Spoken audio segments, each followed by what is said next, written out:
ಎಲ್ಲ ಚಿಕ್ಕದಾಗಿ ಈ ಕಡೆ ಧ್ಯಾನ, ಈ ಕಡೆ ಲಕ್ಷ್ಯ ಇರಲಿ.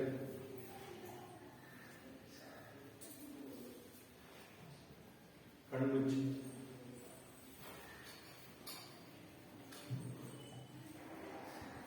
ಎಲ್ಲ ಲಕ್ಷ್ಯ ಈ ಕಡೆ ಬರಬೇಕು.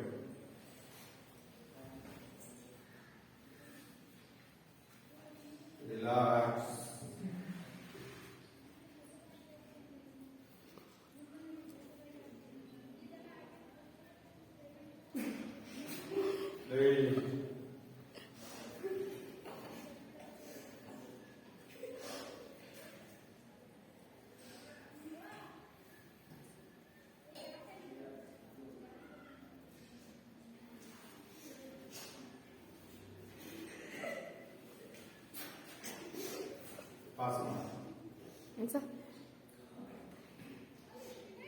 ಈಗ ಧ್ಯಾನದ ನಂತರ ಈಗ ಪ್ರಥಮ ಚಿಕಿತ್ಸೆ ಅಧ್ಯಾಯ 12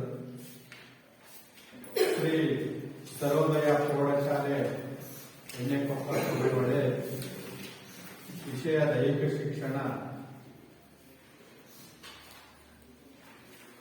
ಅಧ್ಯಾಯ 12 ಪ್ರಥಮ ಚಿಕಿತ್ಸೆ. ಇದು ಪ್ರಥಮ ಚಿಕಿತ್ಸೆ ಅಂತಕ್ಕಂಥದ್ದು ನಾವು ಗಮನಿಸಿದಾಗ ಇಲ್ಲಿ ಪ್ರಥಮ ಚಿಕಿತ್ಸೆಯ ಅವಶ್ಯಕತೆ ನಮಗೆ ಬೇಕಾಗ್ತದೆ. ವಿವಿಧ ರೀತಿಯ ಪ್ರಥಮ ಚಿಕಿತ್ಸೆಯನ್ನು ಮಾಡುವ ಕ್ರಮಗಳು ನಾವು ನಿಮಗೆ ಧ್ಯಾನ ಮಾಡಿಸಿದ್ದೇಕಪ್ಪ ಅಂತಂದ್ರೆ ಏಕಾಗ್ರತೆ, ನಿಮ್ಮ ಮನಸ್ಸು ಸೆಳೆತ ಈ ಕಡೆಗಿರಬೇಕು ಮತ್ತು ಶಾಂತಿ, ಸಹನ, ಸಮಾಧಾನದಿಂದ ನೀವು ಹೇಳಿದ್ದನ್ನ ಸರಿಯಾದ ರೀತಿಯಲ್ಲಿ ಕೇಳಬೇಕು. ಆ ರೀತಿಯಾಗಿರ್ತಕ್ಕಂಥದ್ದನ್ನು ನಾವಿಲ್ಲಿ ಒಂದು ಧ್ಯಾನದ ಮುಖಾಂತರ ಈಗ ನಿಮಗೆ ಪ್ರಥಮ ಚಿಕಿತ್ಸೆಯ ಬಗ್ಗೆ ನಿಮಗೆ ಮಾಹಿತಿಯನ್ನು ಕೊಡಲಿಕ್ಕಾಗ್ತದೆ. ನಿಮ್ಮ ಜೀವನದಲ್ಲಿ ಕೂಡ ಅದು ಜೀವನ ಶಿಕ್ಷಣದೊಳಗೂ ಕೂಡ ಅದು ಅನ್ವಯವಾಗ್ತದೆ. ಆ ಕಾರಣದಿಂದ ನೀವು ಸರಿಯಾದ ಚಿತ್ತದಿಂದ ಕೇಳಿಸಿಕೊಳ್ತೀವಿ. ಇದು ಮನೆಯಲ್ಲಿ ಆಗಿರ್ಬೋದು, ಶಾಲೆಯಲ್ಲಿ ಆಗಿರ್ಬೋದು ಅಥವಾ ಹೊರ ಪರಿಸರದಲ್ಲಿ ಅನೇಕ ವಿಧವಾದ ಅಪಘಾತ ಆಗುವ ಸಂಭವವಿರುತ್ತದೆ. ಅಂತಹ ಸಂದರ್ಭದಲ್ಲಿ ಅಪಘಾತ ಒಳಗಾದವರಿಗೆ ಪ್ರಥಮ ಚಿಕಿತ್ಸೆ ಅವಶ್ಯಕವಾಗಿರುತ್ತದೆ ಹಾಗೂ ಪ್ರಥಮ ಚಿಕಿತ್ಸೆಯಿಂದ ಅಪಘಾತದ ತೀವ್ರತೆಯಿಂದ ಕಡಿಮೆ ಮಾಡಬಹುದು. ಅಂತಹ ಸಂದರ್ಭಗಳಲ್ಲಿ ಪ್ರಥಮ ಚಿಕಿತ್ಸೆ ನೀಡುವ ಹಾಗೂ ಮುಂಜಾಗ್ರತಾ ಕ್ರಮಗಳನ್ನು ತೆಗೆದುಕೊಳ್ಳುವ ಬಗ್ಗೆ ನಾವು ತಿಳಿಯೋಣ. ಎಲ್ಲೇ ಆಗಿರ್ಬೋದು, ಶಾಲೆಯಲ್ಲಿ ಆಗಿರ್ಬೋದು ಅಥವಾ ಆಟದಲ್ಲಿ ಆಗಿರ್ಬೋದು, ಮತ್ತೆ ಕ್ರೀಡಾಕೂಟದಲ್ಲಿ ನಾವು ಹೋದಾಗ ಅಲ್ಲಿ ಕೂಡ ಆ ಸಂಭವಗಳು ಆಗ್ತಿರ್ತವೆ. ಅಪಘಾತ ಅಂತಂದ್ರೆ ಇಂಥ ಕಡೆ ಅಂತ ಹೇಳ್ತೇವೆ ಅಂತದಿಲ್ಲ. ಶಾಲೆಯಲ್ಲಿ ಆಗಿರ್ಬೋದು, ಮನೆಯಲ್ಲಿ ಆಗಿರ್ಬೋದು ಅಥವಾ ಹೊರ ಸಮಾಜದಲ್ಲಿ ಆಗಿರ್ಬೋದು, ನಮಗೆ ಸ್ಥಳದಲ್ಲೇ ನೀಡ್ತಕ್ಕಂಥ ಒಂದು ಅಪಘಾತದ ಒಂದು ಇದನ್ನ ಚಿಕಿತ್ಸೆಯನ್ನ ಏನು ಉಪಚಾರವನ್ನ ಮಾಡ್ತಕ್ಕಂಥದ್ದು ಅವೆಲ್ಲ ರೀತಿಯಾಗಿರ್ತಕ್ಕಂಥದ್ದನ್ನ ನಾವು ಇಲ್ಲಿ ಪ್ರಥಮ ಚಿಕಿತ್ಸೆಯಲ್ಲಿ ನೋಡ್ತಿರ್ತೇವೆ. ವೈದ್ಯಕೀಯ ಕಡೆಗೆ ಹೋಗೋದಕ್ಕಿಂತ ಮುಂಚೆವಾಗಿ ಇಲ್ಲಿ ನಾವು ಚಿಕಿತ್ಸೆಯನ್ನು ನೀಡಬಹುದು. ಪ್ರಥಮ ಚಿಕಿತ್ಸೆ ಈಗ ಉದಾಹರಣೆಗೆ ನಾವು ಸುಟ್ಟ ಗಾಯಗಳು, ಮೊದಲನೇದಾಗಿ ನಾವು ಸುಟ್ಟ ಗಾಯಗಳು,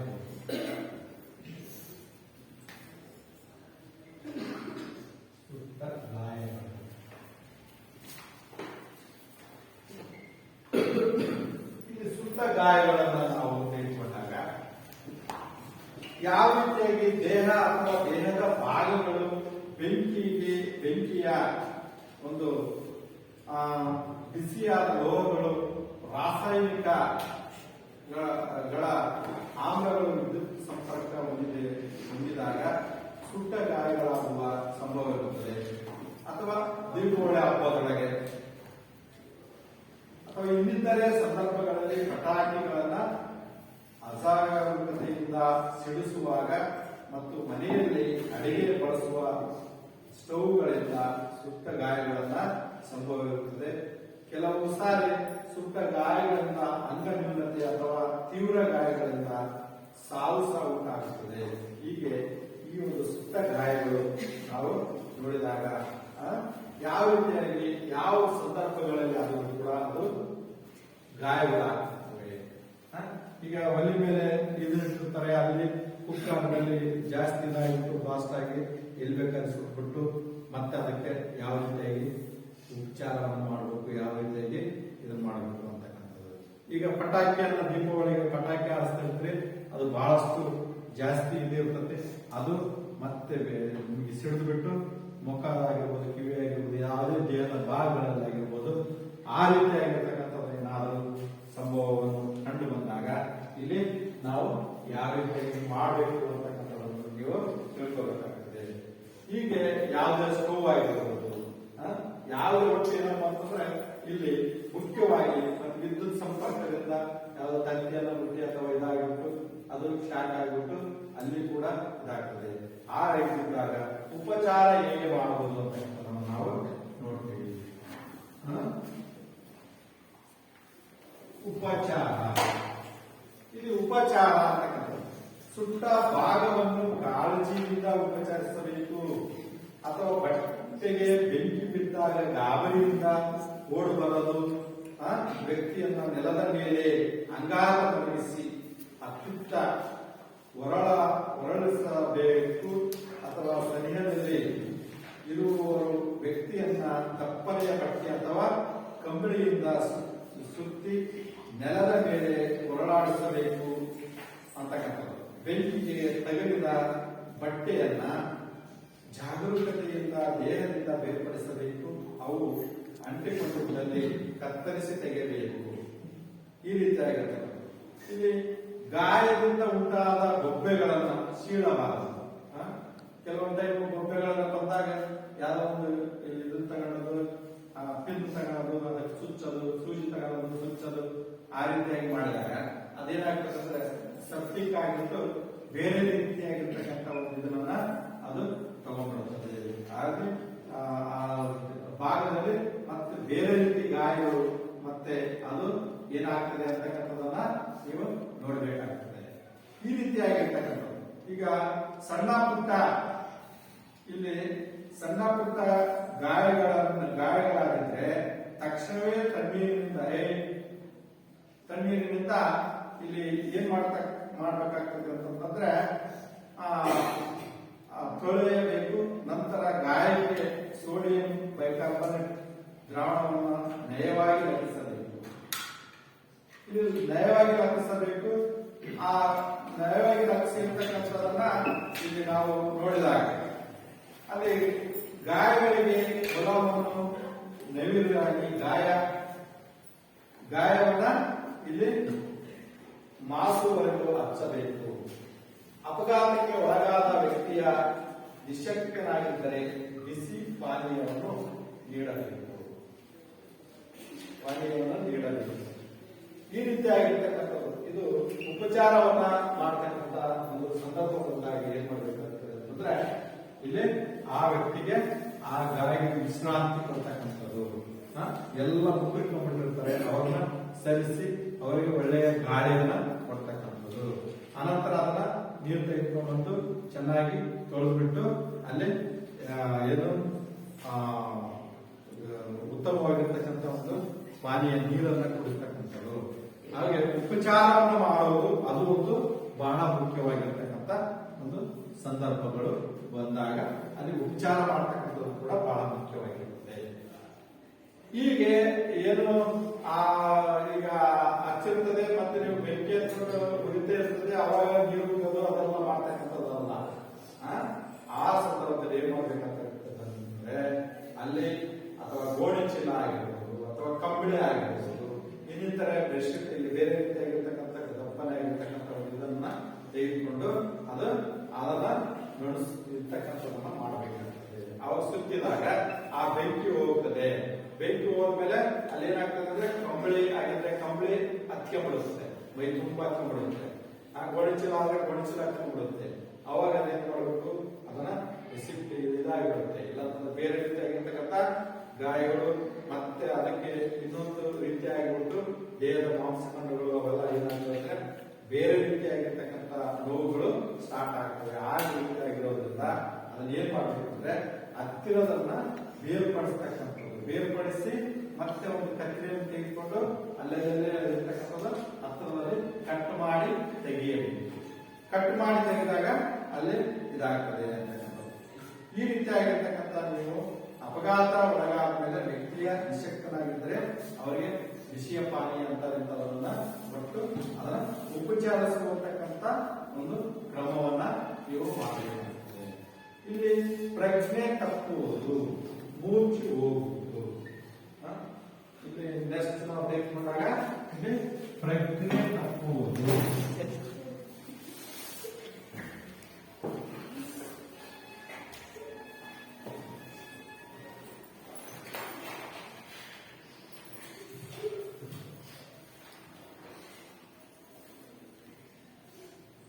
ಪ್ರಜ್ಞೆ ತಪ್ಪುವುದು. ಇಲ್ಲಿ ಪ್ರಜ್ಞೆ ತಪ್ಪುವುದು ಅಂದ್ರೆ ಮೂರ್ಛೆ ಹೋಗುವುದು. ಶರೀರ, ಇಲ್ಲಿ ಶರೀರವು ಪ್ರಜ್ಞಾಶಕ್ತಿಯನ್ನ ಕಳೆದುಕೊಂಡಾಗ ಪ್ರಜ್ಞೆ ತಪ್ಪುತ್ತದೆ.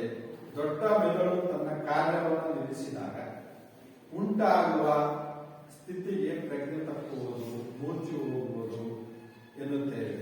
ವ್ಯಕ್ತಿಯ ಪ್ರಜ್ಞೆ ತಪ್ಪಿದಾಗ ನಿದ್ರೆಯಲ್ಲಿರುವಂತೆ ಗೋಚರಿಸಿದರೂ ಸಹ ದೇಹವು ಯಾವುದೇ ರೀತಿಯ ಚಲನೆಯನ್ನ ತೋರ್ಪಡುವುದಿಲ್ಲ. ಕಾರಣಗಳು ಏನಪ್ಪಾ ಅಂತಂದ್ರೆ ಕಾರಣಗಳು ಪ್ರಜ್ಞೆ ತಪ್ಪಲಿಕ್ಕೆ ಕಾರಣಗಳೇನು? ಕಾರಣಗಳು ಇದುವರೆಗೆ ಯಾರು ಪ್ರಜ್ಞೆ ತಪ್ಪಿರಲ್ಲ. ಯಾಕೆ ಪ್ರಜ್ಞೆ ತಪ್ತಾರೆ? ಅದಕ್ಕೆ ಕಾರಣ ಬೇಕಾಗುತ್ತೆ. ಏನಾಗಿರ್ತದೆ ಪ್ರಜ್ಞೆ ತಪ್ಪಲು ಕಾರಣಗಳಿದೆ. ವ್ಯಕ್ತಿಯ ವಿಷ ಪ್ರಸಾದ ಅತಿಯಾದ ಮದ್ಯಪಾನದಿಂದ, ತಲೆಗೆ ತೀವ್ರವಾದ ಹೊಡೆತವಿದ್ದಾಗ ಅಥವಾ ಮರಣಾಂತಿಕ ಗಾಯ, ಅತಿಯಾದ ರಕ್ತಸ್ರಾವದಿಂದ ಮತ್ತು ಬಿಸಿಲಿನ ಝಳದಿಂದ ಪ್ರಜ್ಞೆಹೀನನಾಗಬಹುದು.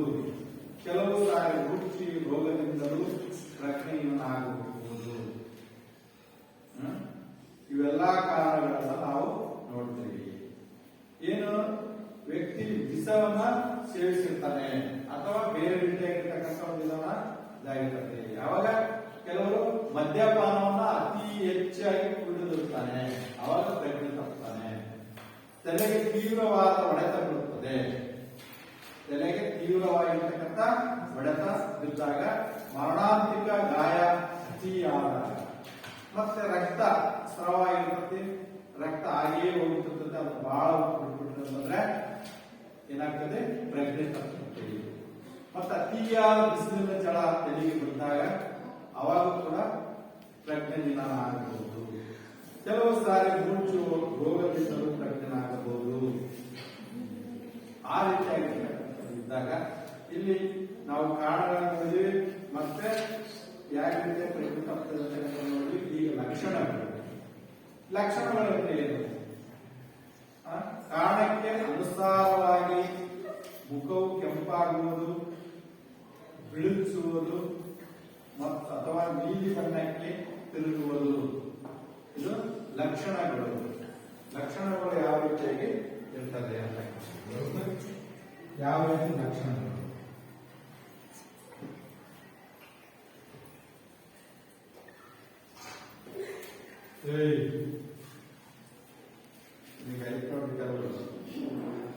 ಲಕ್ಷಣಗಳು ಏನಪ್ಪ ಅಂತಂದ್ರೆ ಕಾರಣಕ್ಕೆ ಅನುಸಾರವಾಗಿ ಮುಖವು ಕೆಂಪಾಗುವುದು, ಬಿಳಿಸುವುದು ಅಥವಾ ನೀಲಿ ಬಣ್ಣಕ್ಕೆ ತಿರುಗುವುದು ಮತ್ತು ಉಸಿರಾಟದಲ್ಲಿ ವ್ಯತ್ಯಾಸ ಉಂಟಾಗ್ತದೆ. ಅದೇ ರೀತಿಯಾಗಿ ನಾಡಿ ಮಿಡಿತದಲ್ಲಿ ವ್ಯತ್ಯಾಸ ಉಂಟಾಗ್ತದೆ. ನಾಡಿ ಮಿಡಿತದಲ್ಲಿ ಕೂಡ ವ್ಯತ್ಯಾಸ ಉಂಟಾಗ್ತದೆ. ಈ ರೀತಿಯಾಗಿರ್ತಕ್ಕಂಥ ಲಕ್ಷಣಗಳನ್ನು ನಾವು ಕಾಣ್ತೀವಿ. ಒಂದು ನಿಮಿಷಕ್ಕೆ ಎಷ್ಟು ಬಾರಿ ನಾಡಿ ಮಿಡಿತ ಕಡಿದಾಗ್ತದೆ? ಇವರು ವಿಜ್ಞಾನದಲ್ಲಿ ತಿಳ್ಕೊಂಡಿದ್ರೆ ಎಷ್ಟು ಬಾರಿ ಇದಾಗ್ತದೆ? ಹೃದಯ ಬಡಿತ ಎಷ್ಟು ಬಾರಿ ಆಗಬೇಕು? 72 ಸಾರಿ 1 ನಿಮಿಷಕ್ಕೆ ಹೃದಯ ಬಡಿತ ಅದು ಆಗ್ತದೆ. ಇಲ್ಲಿ ಕೂಡ ಹೃದಯ ಬಡಿತ ಕೂಡ ವ್ಯತ್ಯಾಸ ಕಾಣುತ್ತದೆ. ಉಸಿರಾಟದ ನಾಡಿ ಮಿಡಿತ ಕೂಡ ವ್ಯತ್ಯಾಸವಾಗುತ್ತದೆ. ಉಸಿರಾಟದಲ್ಲಿ ವ್ಯತ್ಯಾಸ ಉಂಟಾಗ್ತದೆ. ಈ ರೀತಿಯಾಗಿರ್ತಕ್ಕಂಥ ಲಕ್ಷಣಗಳನ್ನ ನಾವು ಕಾಣ್ತೀವಿ. ಅದೇ ರೀತಿಯಾಗಿ ಉಪಚಾರಗಳು, ಏನು ಉಪಚಾರಗಳನ್ನು ಮಾಡ್ತೀವಿ, ಯಾವ ರೀತಿಯಾಗಿ ಉಪಚಾರಗಳನ್ನ ಮಾಡಬೇಕಾಗ್ತದೆ? ನಾವು ವೈದ್ಯರನ್ನ ಶೀಘ್ರವಾಗಿ ಕರೆಸಿಕೊಳ್ಳೋದು. ಅಲ್ಲಿ ಇಷ್ಟೆಲ್ಲ ಆಗೈತೆ ಅಂತಂದ್ರೆ, ಇಷ್ಟೆಲ್ಲ ಬ್ಲಡ್ ಅವೈತೆ ಎಲ್ಲ ಹೋಗ್ತದೆ ಅಂತಂದ್ರೆ, ಅಲ್ಲಿ ನಮಗೆ ಹತ್ತಿರದಲ್ಲಿರ್ತಕ್ಕಂಥ ವೈದ್ಯರನ್ನ ಬೇಗನೆ ಕರೆಸಿ, ಶೀಘ್ರವಾಗಿ ಕರೆಸಿ, ಅವರಿಗೆ ಯಾವ ರೀತಿ, ಯಾವ ಸಂದರ್ಭದಲ್ಲಿ ಯಾವ ರೀತಿ ಆಗಿದೆ, ಅವರಿಗೆ ಯಾವ ರೀತಿಯಾಗಿರ್ತಕ್ಕಂಥ ಸಮಸ್ಯೆಯನ್ನ ಒಳಗಾಗಿದೆ, ಅವರಿಗೆ ಆ ರೀತಿಯಾಗಿರ್ತಕ್ಕಂಥ ಅವರಿಗೆ ಡಾಕ್ಟರ್ ಕರೆಸಿ ಅವರಿಗೆ ಉಪಚಾರವನ್ನ ಮಾಡತಕ್ಕಂಥದನ್ನ ಮಾಡಬೇಕಾಗ್ತದೆ.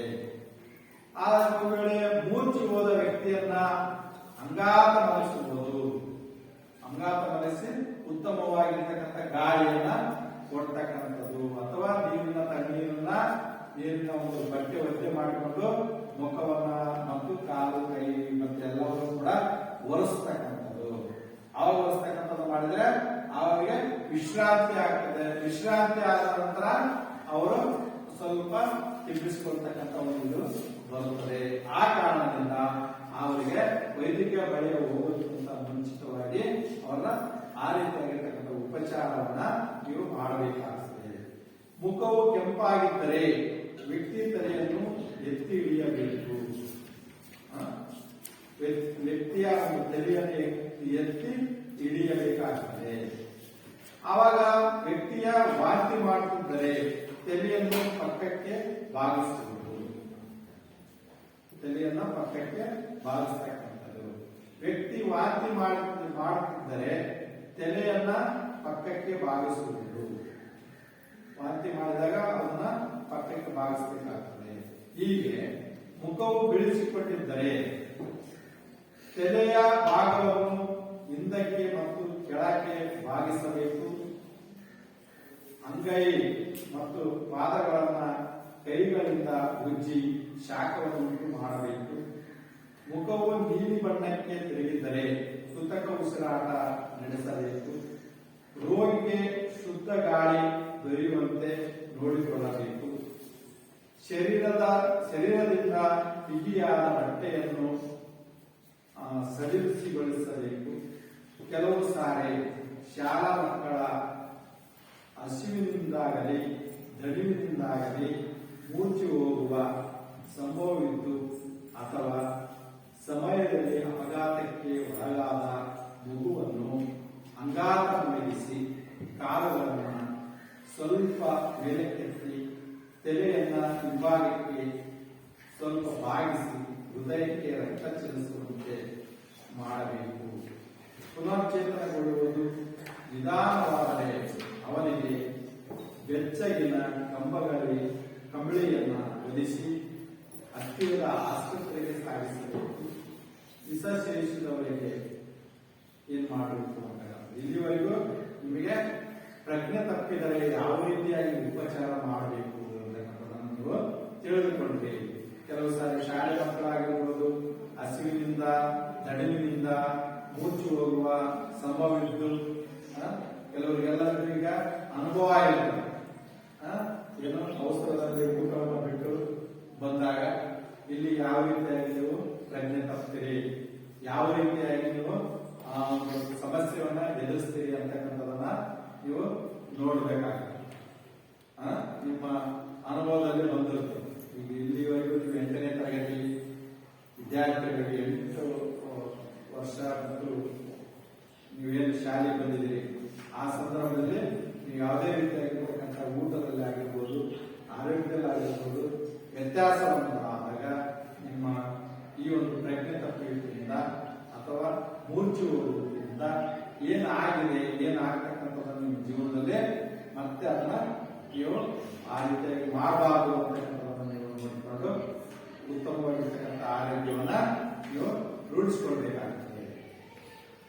ಈಗ ಇಲ್ಲಿ ವಿಷ ಸೇವಿಸಿದವರಿಗೆ, ವಿಷವನ್ನ ಸೇವಿಸಿದವರಿಗೆ ಯಾವ ರೀತಿಯಲ್ಲಿ ನಾವು ಇದು ಮಾಡ್ತೀವಿ?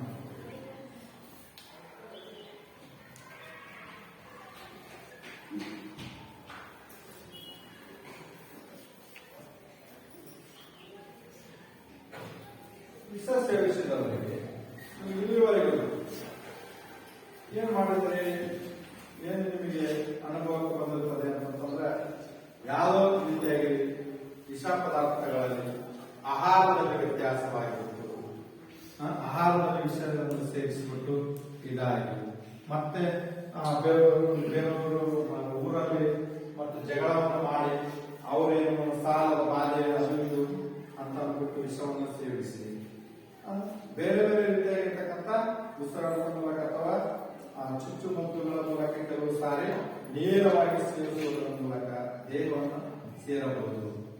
ಅಂದ್ರೆ ವಿಷ ಜಂತುಗಳಾದ ಹಾವು ಮತ್ತು ಕಚ್ಚಿದಾಗ, ಮತ್ತು ಚೇಳು ಕಚ್ಚಿದಾಗ, ಜೇನು ಇದು ಮಾಡಿದಾಗ, ಹುಚ್ಚುನಾಯಿ ಕಟ್ಟಿದಾಗ ವಿಷ ಆಗಿರುತ್ತದೆ. ಈ ರೀತಿಯಾಗಿರ್ತಕ್ಕಂಥದ್ದು ನಿಮಗೆ ಯಾವ ಸಂದರ್ಭದಲ್ಲಿ ಯಾವ ರೀತಿಯಾಗಿರ್ತಕ್ಕಂಥ ವಿಷವನ್ನ ಇದಾಗಿರ್ತದೆ.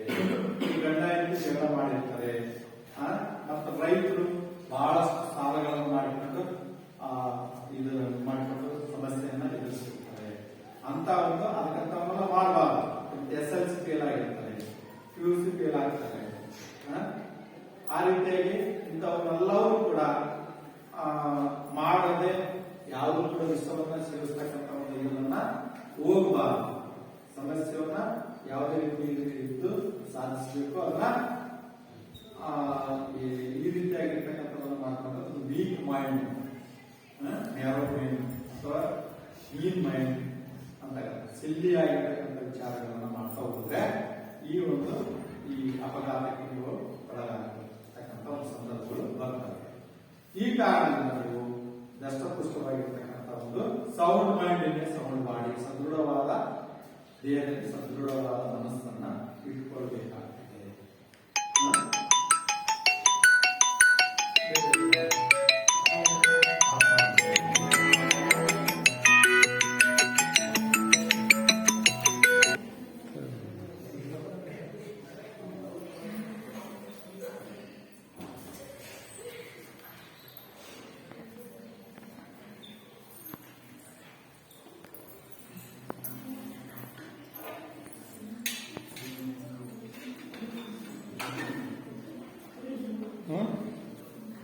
ಈ ರೀತಿಯಾಗಿರ್ತಕ್ಕಂಥ ಒಂದು ಇದನ್ನ ವಿಷ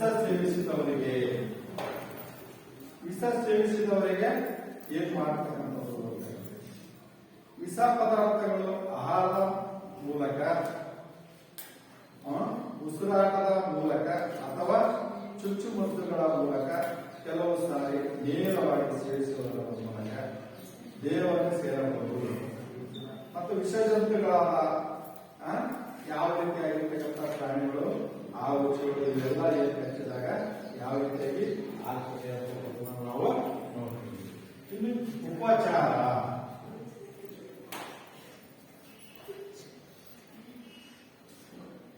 ಯಾವ ರೀತಿಯಾಗಿ ಮಾಡಬೇಕು? ವಿಷ ಸೇವಿಸಿದವರಿಗೆ ವ್ಯಕ್ತಿ ವಾಂತಿ ಮಾಡಿಸುವುದರಿಂದ ಆ ವ್ಯಕ್ತಿಗೆ ಎಷ್ಟು ವಾಂತಿ ಆಗ್ತದೆ, ಅಥವಾ ಪಾಜನ್ ತೆಗೆದುಕೊಂಡಾಗ ಅಥವಾ ಏನಾದರೂ ತೆಗೆದುಕೊಂಡಾಗ ಅವರು ಎಷ್ಟು ವಾಂತಿ ಮಾಡ್ತಾರೋ ಅಷ್ಟು ಅವರಿಗೆ ಕಳಲಾಗ್ತದೆ. ಅವರು ಒಂದು ವಿಷದಿಂದ ಹೊರಗೆ ಬರ್ತದೆ ಅಂತ. ವಿಷದ ತೀಕ್ಷ್ಣತೆಯನ್ನು ತಗ್ಗಿಸಬಹುದು.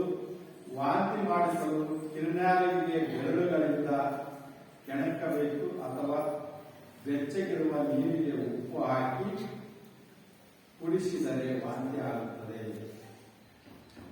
ಉಪ್ಪು ನೀರು ಹಾಕಲು ಬೇರೆ ಬೇರೆ ರೀತಿಯಾಗಿರ್ತಕ್ಕಂಥ ನೀರನ್ನ ಇದು ಮಾಡಿಬಿಟ್ಟು ಅವರಿಗೆ ಏನು ವಾಂತಿ ಎಷ್ಟು ಜಾಸ್ತಿ ವಿಷ ಸೇವಿಸುವವರಿಗೆ ಮಾಡಲಿಕ್ಕೆ ಆಗ್ತದೋ ಸಾಧ್ಯವಾದಷ್ಟು ಅಷ್ಟು ಅವರಿಗೆ ವಾಂತಿ ಮಾಡಿಸಿ ಅವರನ್ನ ಉಪಚಾರವನ್ನ ಮಾಡಬೇಕಾಗ್ತದೆ. ದಾಳವಾಗಿ ನೀರನ್ನು ಕುಡಿಸುವುದರಿಂದ ತೀಕ್ಷ್ಣವಾದ ರೂಪದ ವಿಷವು ದೇಹಕ್ಕೆ ವ್ಯಾಪಿಸುವುದನ್ನು ನಿಧಾನಗೊಳಿಸಬಹುದು. ನೀರನ್ನು ಕೂಡ ಕುಡಿಸುವುದರಿಂದ ತೀಕ್ಷ್ಣವಾದ ರೂಪದಲ್ಲಿ ವಿಷ ದೇಹಕ್ಕೆ ವ್ಯಾಪಿಸುವುದನ್ನು ನಾವು ನೋಡುತ್ತೇವೆ. ಹೀಗೆ ಆಮ್ಲಗಳನ್ನು ಆಲ್ಕಿಗಳನ್ನು ಸೇವಿಸಿದಾಗ ಬಾಯಿಯ ಒಳಭಾಗ ಹಾಗೂ ಸುಟ್ಟಗಳ ತುಟಿಗಳ ಸುಟ್ಟು ಹೋಗಿದ್ದಾಗ ವಾಂತಿ ಮಾಡಿಸಬಾರದು. ಸಾಧ್ಯವಾದಷ್ಟು ಬೇಗನೆ ವೈದ್ಯರಲ್ಲಿ ಕರೆದೊಯ್ಯಬೇಕು. ಆಮ್ಲಗಳನ್ನು ಕೂಡ ಇಲ್ಲಿ ಏನ್ ಮಾಡ್ತಾ ಇರ್ತಕ್ಕಂಥದ್ದನ್ನ ಆಲ್ಕಿಲಿಗಳನ್ನ ಸೇವಿಸಿದಾಗ ಬಾಯಿಯ ಒಳಭಾಗ ಹಾಗೂ ತುಟಿಗಳು ಸುಟ್ಟ ಹೋಗಿದ್ದಾಗ ವಾಂತಿ ಮಾಡಿಸಬಾರದು.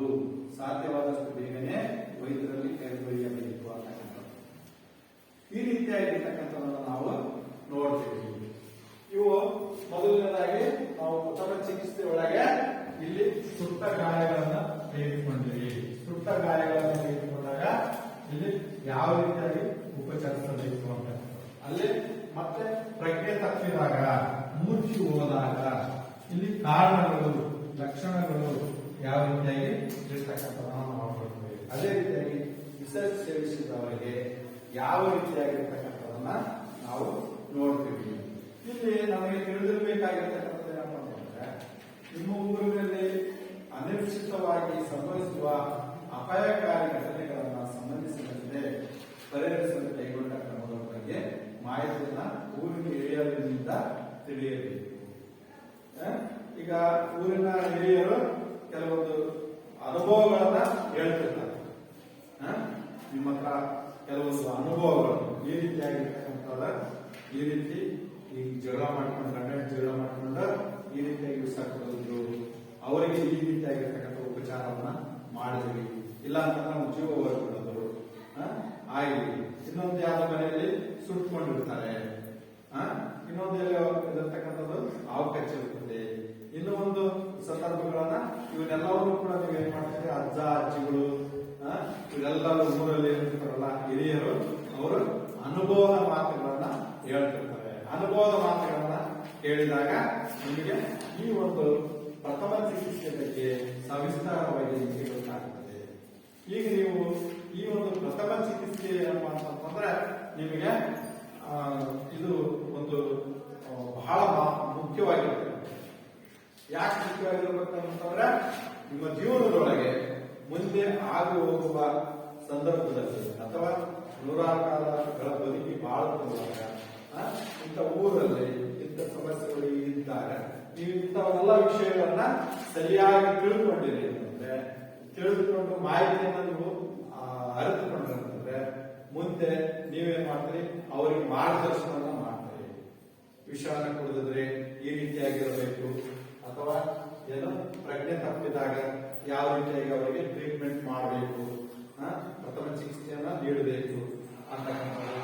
ಮತ್ತು ಸುಟ್ಟ ಗಾಯಗಳಾದ ಮೇಲೆ ಯಾವ ರೀತಿಯಾಗಿ ಅವರಿಗೆ ಇದನ್ನು ಮಾಡಬೇಕು, ಟ್ರೀಟ್ಮೆಂಟ್ ಪ್ರಥಮ ಚಿಕಿತ್ಸೆಯನ್ನು ಉಪಚರಿಸಬೇಕು ಅಂತಕ್ಕಂಥದ್ದು. ಹಾಗೆ ವಿಷ ಸೇವಿಸಿದಾಗ ಅವರಿಗೆ ಯಾವ ರೀತಿಯಾಗಿ ನೀವು ಉಪಚಾರವನ್ನು ಮಾಡಿ ಅವರನ್ನ ಬದುಕಿಸಬೇಕು, ಜೀವ ಉಳಿಸ್ತಕ್ಕಂಥದ್ದು, ಇತರರನ್ನ ಜೀವನ ಉಳಿಸ್ತಕ್ಕಂಥ ಕೆಲಸ ಕಾರ್ಯಗಳನ್ನ ನೀವು ಮಾಡಬೇಕಾಗ್ತದೆ. ಇದು ಗೊತ್ತಿಲ್ಲ ಅಂತಂದ್ರೆ ಅವರ ಜೀವನ ತೆಗೆಯುವಂತ ಕೆಲಸ ಆಗುತ್ತೆ. ಕೆಲವೊಂದು ಅಜ್ಞಾನದಿಂದಲೂ ಕೂಡ ಏನೇನೋ ಆಗಬಹುದು. ಬೆಂಕಿ ಹಚ್ಕೊಂಡಿರ್ತಾರೆ, ಅವ್ರೇನ್ ಮಾಡ್ತಾರೆ, ಈ ಗೋಡೆಗಳಿಗೆ ಕತ್ತಿರ್ತಾವಲ್ಲ ಆ ರೀತಿಯಾಗಿ ನೀರು ಉಕ್ಕಿರ್ತಾರೆ. ನೀರು ಉಕ್ಕಿದ್ರೆ ಇನ್ನೂ ಒಂದ್ ಸ್ವಲ್ಪ ಜಾಸ್ತಿ ಹೆಚ್ಚಾಗಿ ಆ ಒಂದು ಇದನ್ನ ಮಾಡಿದಾಗ ಆಗುತ್ತೆ. ಆ ರೀತಿಯಾಗಿರ್ತಕ್ಕಂಥ ನೀರನ್ನ ಉಕ್ಕಬಾರದು. ಈ ರೀತಿಯಾಗಿರ್ತಕ್ಕಂಥದ್ದನ್ನು ನಾವು ನೋಡಿದಾಗ ಪ್ರಥಮ ಚಿಕಿತ್ಸೆಯನ್ನ ಇದು ಮಾಡಬೇಕಾಗ್ತದೆ. ಇಲ್ಲಿ ಪ್ರಥಮ ಚಿಕಿತ್ಸೆ ಪೆಟ್ಟಿಗೆಯಲ್ಲಿ ಅಗತ್ಯ ವಸ್ತುಗಳನ್ನ ಪಟ್ಟಿ ಮಾಡಿ ಹಾಗೂ ಮನೆಯಲ್ಲಿ ಹೊಂದಲು ಪ್ರಯತ್ನಿಸಿರಿ. ಹಾಗೆ ಇಲ್ಲಿ ಆಕಸ್ಮಿಕವಾಗಿ ವಿಷ ಸೇವಿಸಿದ ನಂತರ ಬದುಕಲು ಇಚ್ಛೆ ಹೊಂದಿರುವ ವ್ಯಕ್ತಿಗೆ ನೀವು ಹೇಗೆ ಮಾನಸಿಕ ಸ್ಥೈರ್ಯವನ್ನ ತುಂಬಬಹುದು ಎಂಬ ಬಗ್ಗೆ ಸ್ನೇಹಿತರೊಡನೆ ಚರ್ಚೆ ಮಾಡಬೇಕಾಗ್ತದೆ. ಈ ರೀತಿಯಾಗಿ ನೀವು ಕೆಲವೊಂದು ಮಹತ್ವವಾಗಿರ್ತಕ್ಕಂಥ ಚಟುವಟಿಕೆಗಳನ್ನ ಮಾಡಬೇಕಾಗ್ತದೆ. ಈಗ ಇಲ್ಲಿವರೆಗೆ ನೀವು ಏನು ಸುಟ್ಟ ಗಾಯಗಳಿಗೆ ಯಾವ ರೀತಿಯಾಗಿ ಕ್ರಮನ ಉಪಚರಿಸಬೇಕು, ಯಾವ ರೀತಿಯಾಗಿ ಉಪಚಾರ ಸುಟ್ಟ ಗಾಯಗಳ ಹೇಗಿರ್ತದೆ?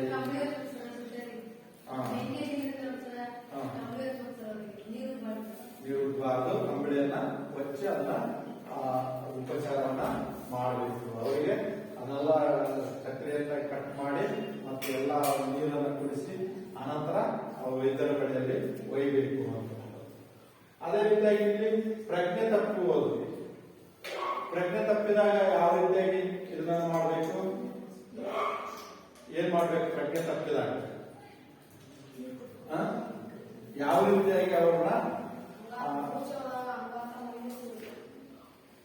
ಮುಚ್ಚುವ ಮೇಲೆ ಅಘಾತವಾಗಿ ಮಲಗಿಸಬೇಕು. Very good. ವೈದ್ಯರನ್ನ ಬೇಗನೆ ಅದನ್ನ ಉಪಚಾರವನ್ನ ಮಾಡಿದ ನಂತರ ಅವ್ರ ವೈದ್ಯರನ್ನ ಕರೆಸಬೇಕು ಅಂತ. ಈಗ ವಿಸರ್ಜಿಸಿದವರಿಗೆ ಯಾವ ರೀತಿಯಾಗಿ ಇದನ್ನ ಮಾಡಬೇಕು?